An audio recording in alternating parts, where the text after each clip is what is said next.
자, 제 1편을 들어가 보죠. 이제 산재근제보험인데요. 실제로 산재보험은 시험에 안 나오죠. 공보험이니까.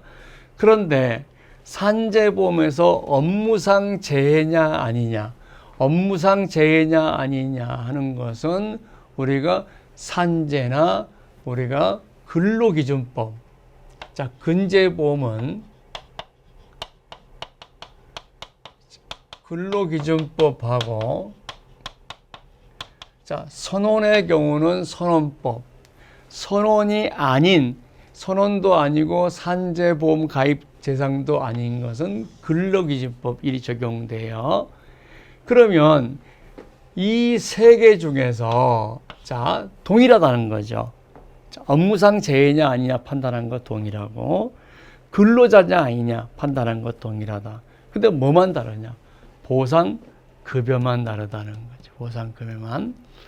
우리가 예를 들어서 해외 근제보험, 선원 근제보험, 국내 근제보험이 있는데 이 보험 약관에서 피해자가 다쳤을 때 얼마를 줄 것이냐를 여기서 정하는 게 아니고 근로기준법하고 선원법에서 이미 얼마를 줄 거냐, 예, 장애가 6급 나오면 평균 임금의 며칠 줄, 이거는 약관에 있는 내용이 아니고 법률에 있는 내용이에요. 따라서 약관에서는 어떻게 합니까? 선원법상, 근로기준법상 사용자가 지는 보상 책임을 보상합니다. 딱 한 줄밖에 없어요. 약관에는 어떤 지급 기준도 없다는 거죠. 왜? 모든 기준은 어디에 있기 때문에? 근로기준법, 선원법에 있기 때문이라는 거죠.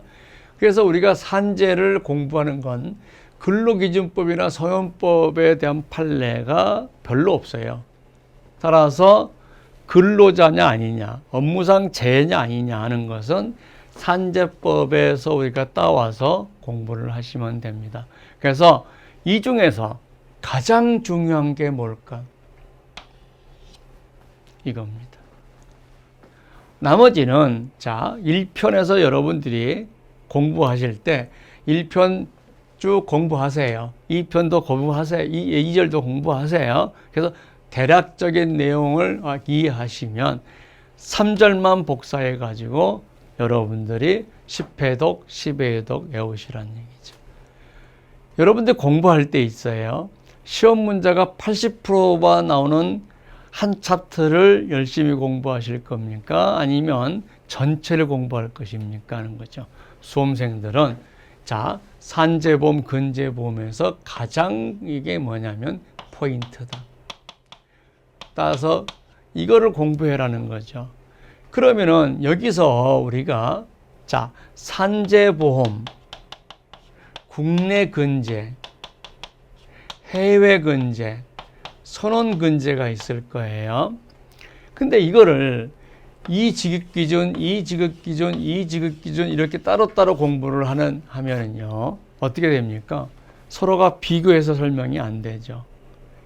따라서 저희 교재는, 자, 치료비는 어떻게 할 것이냐, 휴업손해는 어떻게 할 거냐, 이송료는 어떨 거냐, 장애를 어떻게 할 거냐 해서 이 네 개를 비교해 주면 같은 거는 안 외우고 다른 것만 공부하시면 빨리 외울 수가 있겠죠. 그래서 요 부분만 공부하시면 근제보험은 끝이다. 처음에 수험생 공부할 때 처음부터 공부한다고 생각하지 마세요. 물론 강의는 처음부터 듣고 교재 한 번 정도는 읽어주시는데 가장 중요한 포인트에 여러분들이 리피트를 해서 빨리 익숙하는 게 결국 여러분의 수험의 지름길이 됩니다 하는 거죠. 그래서 1편에서 가장 중요한 것은 뭐라고 해요? 보상급여이다. 이렇게 생각하시면 됩니다.